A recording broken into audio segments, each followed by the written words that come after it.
We are live. Oh, hello. I'm Andy Lang, aka the best teacher at Kaplan International Schools. And we're here live in the 63rd floor of the Empire State Building, New York City, New York. And I'm here to teach you a little pronunciation. One of the most difficult parts of English pronunciation is the letter T, because there are a few different pronunciations of one letter.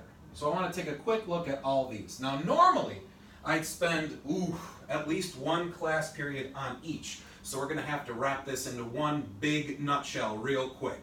So let's take a look at the three types of T's. The first one I have is the true T. Now everybody knows the true T. You guys know the true T? Yeah. Of course they do. I paid them to say that.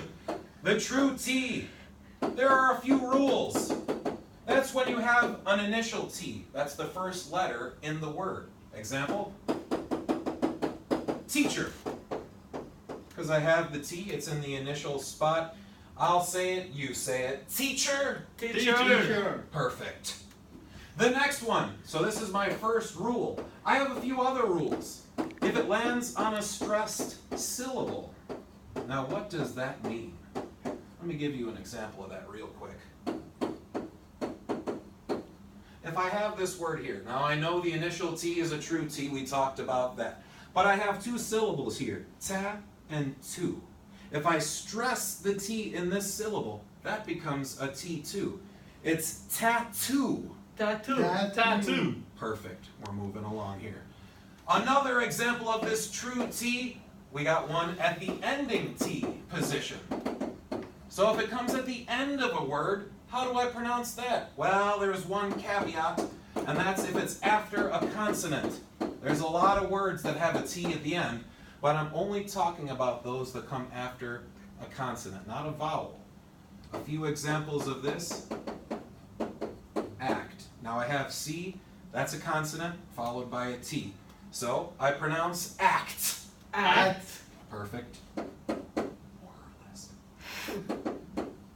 If I have an S, that's a consonant too. First. Great. They're really earning their money today. Okay, and the last one. I have one more rule in regards to the true T, and that is with regular verbs. Oh no. Those are the easy ones. You know, the ED endings? Perfect. But only some of them. I need voiceless sounds. Does anyone know what a voiceless sound is? No. Okay, well, let me tell you what that is real quick. Those are the sounds of English where I don't use my vocal cords. Instead of using these guys right here, it's just that puff of air coming out. Maybe even a. So if I have a voiceless sounding regular verb, an example, do you know a verb that ends with a K, a regular verb? Kick.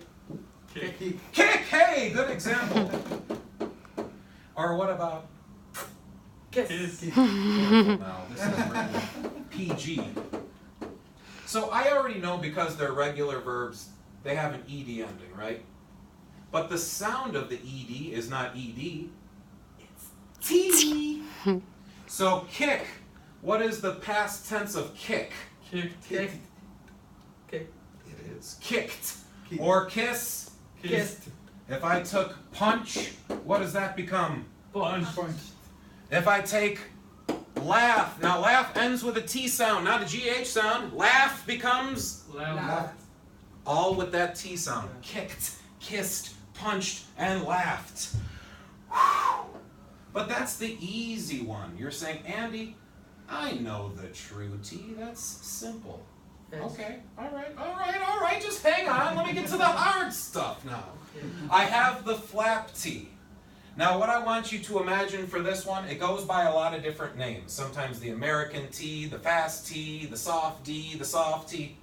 There's a lot. Ooh, no, I supposed to switch to green. Make it very colorful. I want you to imagine T and D, they love each other. They've had a long relationship, they've been together for years. They get married, because that's what you do when you're in love. It's a happy story. And then, of course, what happens after marriage? Children. Children. Yeah. Thank you. Children. So they have a child, and it becomes this very unusual looking child like that. Now, I know you're saying, Andy, that's not real. It's not. But I want you to give this idea that it's not quite a T sound, and it's not quite a D sound either. It's in between. It's that soft D. Now, this happens, there's only one rule.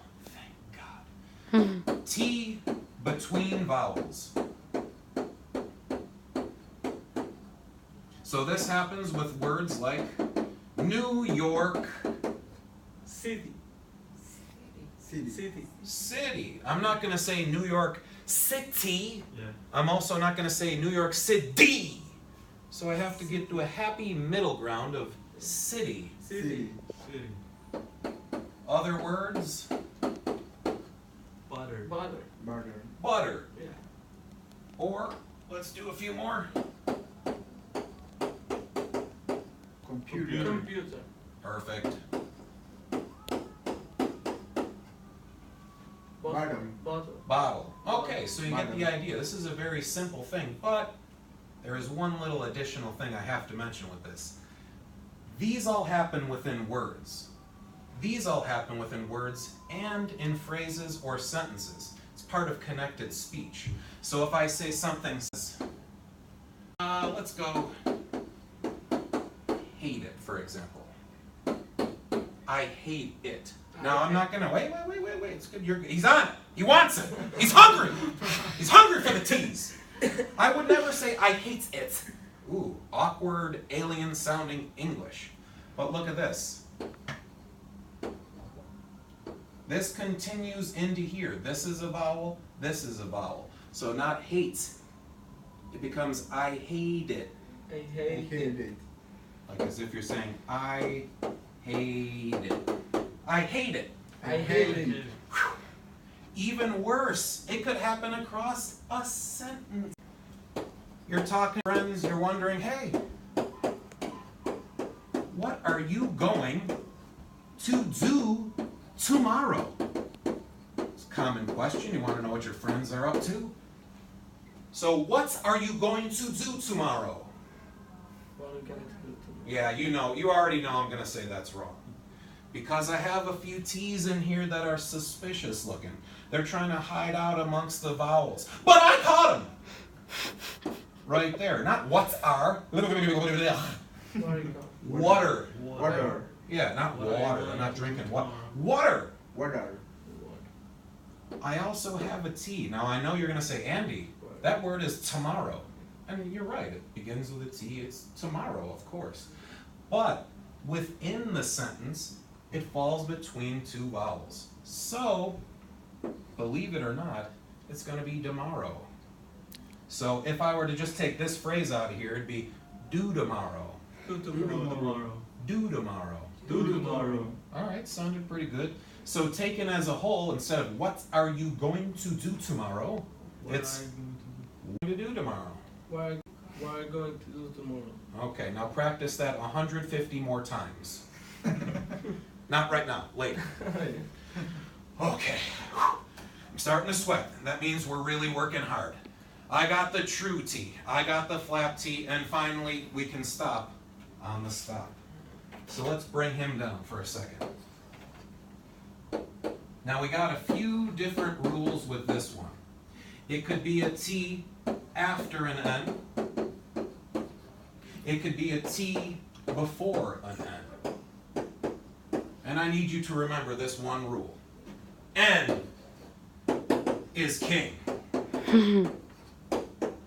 What I mean to say is when I have N inside of a word, and you'll see a few examples of this, he tends to have the strength. You really hit that high in the whole sound in that word. So we gotta give him his crown. I'm an English teacher, not an art teacher, okay?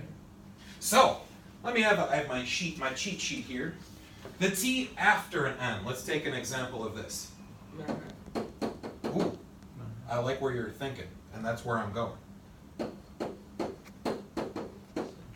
Now look at that word for a second. Now how would you think you pronounce it? Center. Center, Yeah. right? Yeah. And there's nothing wrong with that. I'm not going to say that you're wrong if you pronounce the T, but it's not natural as it is with many Americans. Not all, but most like to drop that T out of there and it becomes silent. It's like I double up the N in there and it becomes center. Center. Yeah, it seems unnatural, but that's just the way it happens when the N is king. If I give you a few more examples, Internet. ooh, ahead of the game. Internet, that's right. I can keep on that same tangent. I go for my job. Interview. Interview. Interview. Interview. All right, sounding good. T before and then though. And this is where my friend mentioned you have to know the city that you're sitting in. You look like an idiot if you're saying something wrong. This is the city where you are, the city where you're learning. Now you're going to say, Andy, wait a minute. Between two vowels, Andy, you're a liar. Aha. That N is taken over. He is the king.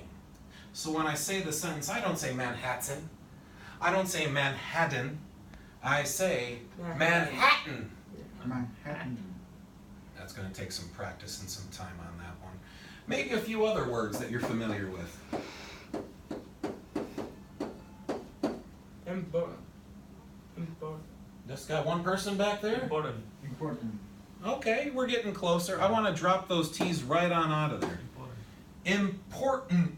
Important. Really hit that Important. Important. Important. Yeah, of course, I'm exaggerating now, but that's to get you in practice. You want to make it big, and over time, you're going to make it normal. It's going to normalize. So don't think if you're sitting at home, you're going to be embarrassed by going, important! I encourage you to do that. You should be doing it. Don't try to look cool. Don't try to act like you're, oh, I can't do this. This is too uncomfortable for me. Either you're doing it or you're not doing it, which is to say right or wrong. All right, last one, I promise. We have the T after N, the T before N, and there's one last rule with this T. If I have an ending T, just like I did with that first true T, ending T, except this time is after a vowel. So we did act and first and things like that. Sure. This time though, I want to look at words that have a vowel preceding the T.